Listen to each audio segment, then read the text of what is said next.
Hey there, folks. Gip Erskine here, Values Driven Coaching. And I want to talk today about how to go from a replaceable vendor to an invaluable service partner. And when I mean invaluable, I mean it is something whereby property managers cannot wait to do business with you because you have their back, because you show stewardship, because you answer the phone, because you've saved their bacon. These are the people who refuse to just do what everyone else does. These are the people, these are the partners who actually show up when they're unexpected. Do more of the homework before it's required. Plant the seeds before the RFP. So we're going to talk about that today, that vendors are compared, go out to bid, get a bid, stack up the bids, make a decision, low bid wins, that's it. Service service partners are protected. And by that, property managers don't want to lose you. You've earned that coveted trust, that place on the pedestal that, they love doing business with you because you make them look good, because you make their lives easier. So let's jump in to this presentation, shall we? All right, let's take a look at how reactive the typical vendors, the replaceable cogs in the wheel, actually are. Everything gets done, but nothing really changes the client's perception.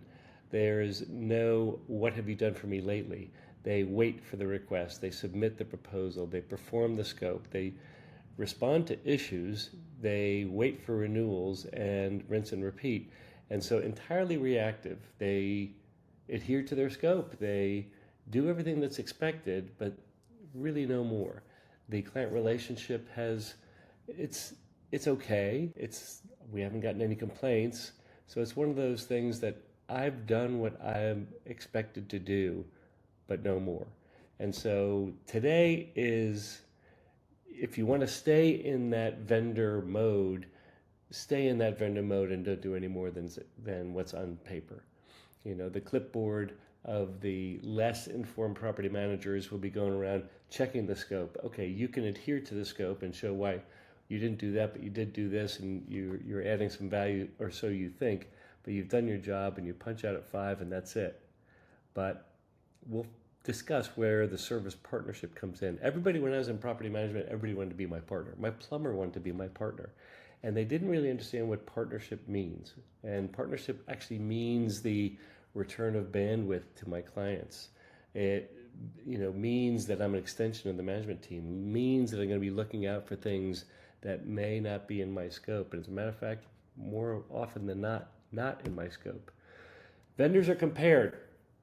The bid process, and this is during the sales cycle. We're talking about sales here and business development. This is service providers side by side, and they look at scope and price and all of the different things that are called for in a typical RFP, their tenure and their terms, and everything's kind of stacked up. They have to be somewhat generic, and especially when you're in the procurement world, they have to be somewhat generic in order for the procurement dots, the boxes to be checked.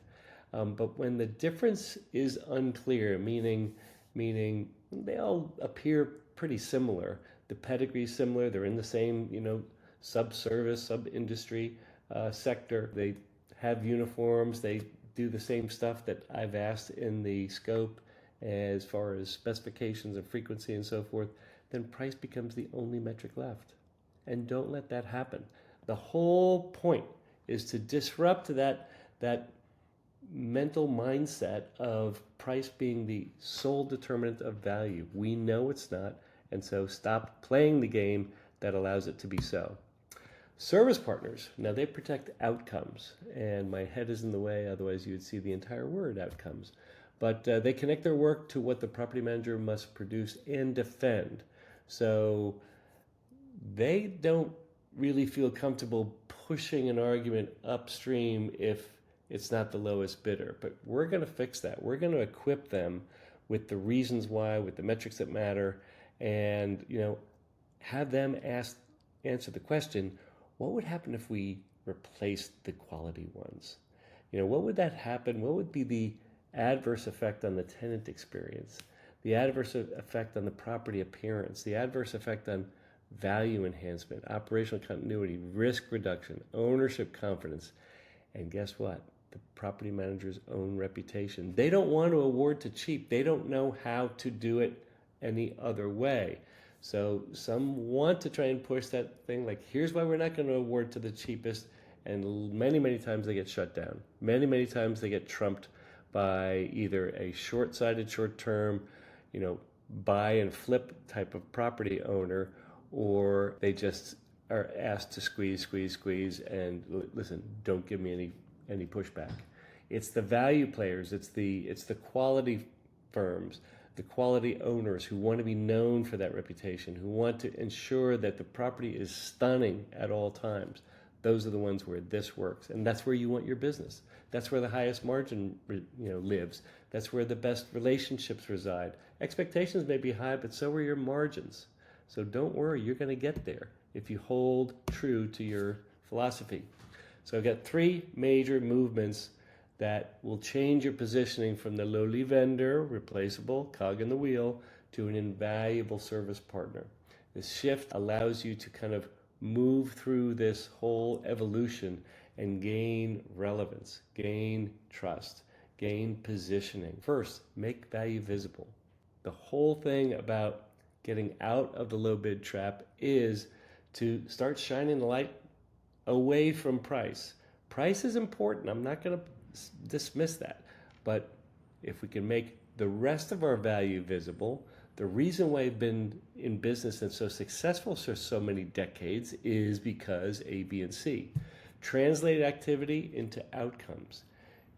There's features, that's what you have, that's what you do, and then there's the benefits. The outcome that gets experienced by the tenants, by the owners, by the renewals, by the harmony, by the energy that happens when you get the whole program dialed in and running well. Win the right business. What is the right business? Not the right business for me, it's the right business for you. What's the sweet spot as far as your client relationships? Who do you like to hang out with? Who do you want to entertain more of? It's not just, throw a bunch of money at people and hope that a beautiful client relationship happens. Sometimes you do need to spend $1 just to get to know somebody a little bit more, but who do you want to grow with? Who do you want to align your reputation to? Who do you want to put your arm around and say, this is my guy and I want to grow wherever he or she goes? So the right business is not the right business for everyone else. It's the right business for you. Geographically, is it in the sweet spot? Is it the right property? Is it the right property type? All these types of things. So start winning the right business after you make value visible. 1, 2, 3. When you get into position number 3, it's building the lasting partnerships. You want something that can kind of carry the weight, see every opportunity that you want to see. You can play, you can dismiss, you can say no, but play in the sandbox that you want to play with. These are better toys. These are better friends over here. This is a better outcome, and these are higher margins. So years of service may create familiarity. Visible contribution creates loyalty. What have you done for me lately? When did you answer the phone after hours? On the first ring or less? So, all right. Become the obvious and imminently qualified choice before price becomes the deciding factor. Don't let price dominate the conversation. Don't let price be the only judge of your worth, of your value. Please shine the light on the totality of your value, and you will thank yourself. You'll give yourself the permission to start changing the conversations with confidence, with ease. And at the end of this video, I just want to stick the landing by saying, when you make value visible, price gets put in its place. And when price is put in its place, and property managers know that it's important, but it's not the whole story, then you can get the business that you want. Then you can start scaling. Then your teams start, expanding their bandwidth. Then proactivity becomes the norm, not reactivity.